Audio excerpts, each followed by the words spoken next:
Hi hello friends, இன்றைக்கி என்ன video பார்க்க போகிறோன்னா தேங்காய் சாதம் தான் செய்ய போகிறோம். அது எப்படி செய்யலாம் பார்க்கலாம். இப்படி செஞ்சு கொடுத்தீங்கன்னா உங்கள் குழந்தைங்க ஒரு பருக்கு கூட மிச்சம் வைக்காமல் சாப்பிடுவாங்க.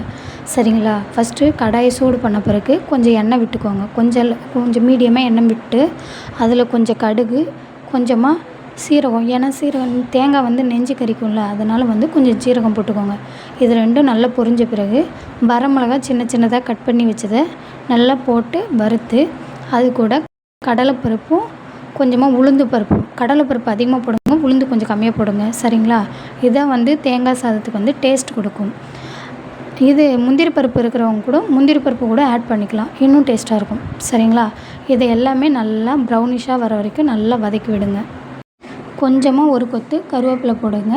அதுக்கப்புறம் வெங்காயம் உங்களுக்கு எந்தளவுக்கு வேணுமோ அந்தளவுக்கு போட்டுக்கோங்க. ஏன்னா வெங்காயம் போட்டு சாப்பிடும்போது அவ்வளோ டேஸ்ட்டாக இருக்கும். நான் கொஞ்சமாக தான் போட்டேன், ஏன்னா நான் கொஞ்சம் குவான்டிட்டியில் தான் செய்ய போகிறேன். அதனால நான் கொஞ்சமாக ஒரு வெங்காயம் போல் போட்டேன். நீங்கள் 2 வெங்காயம் போல் போட்டு செஞ்சிங்கன்னா குழந்தைங்க அந்த டேஸ்ட்டு, அப்புறம் அந்த கடலைப்பருப்பு உளுந்து டேஸ்ட்டு அதெல்லாம் அவங்களுக்கு சாப்பிட்ணுன்னு தோணும். சரிங்களா?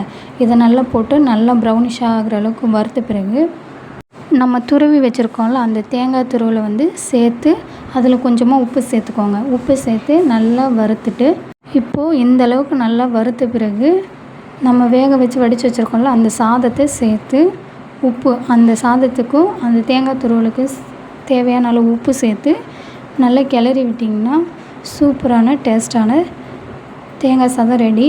இது நீங்கள் கடலைப்பருப்பு வெங்காயம் இது ரெண்டும் கொஞ்சம் அதிகமாக போட்டிங்கன்னா குழந்தைங்க நல்லா விரும்பி சாப்பிடுவாங்க. அதுமாதிரி கொஞ்சம் அதிகமாக எண்ணெய் விட்டுக்கோங்க. சரிங்களா? ரொம்ப கம்மியாக விட்டுறாதீங்க, கொஞ்சம் அதிகமாக விட்டுக்கோங்க. ஏன்னா நம்ம செரிமானத்துக்கு தான் சீரகம் போட்டிருக்கோம். சரிங்களா? இந்த வீடியோ உங்களுக்கு பிடிச்சிருந்தால் லைக் பண்ணுங்கள், சப்ஸ்கிரைப் பண்ணுங்கள், சப்போர்ட் பண்ணுங்கள். Thank you friends. அடுத்து என்ன சமைக்கலான்னு சொல்லி கமெண்ட் பண்ணுங்கள். ஓகே, பாய்.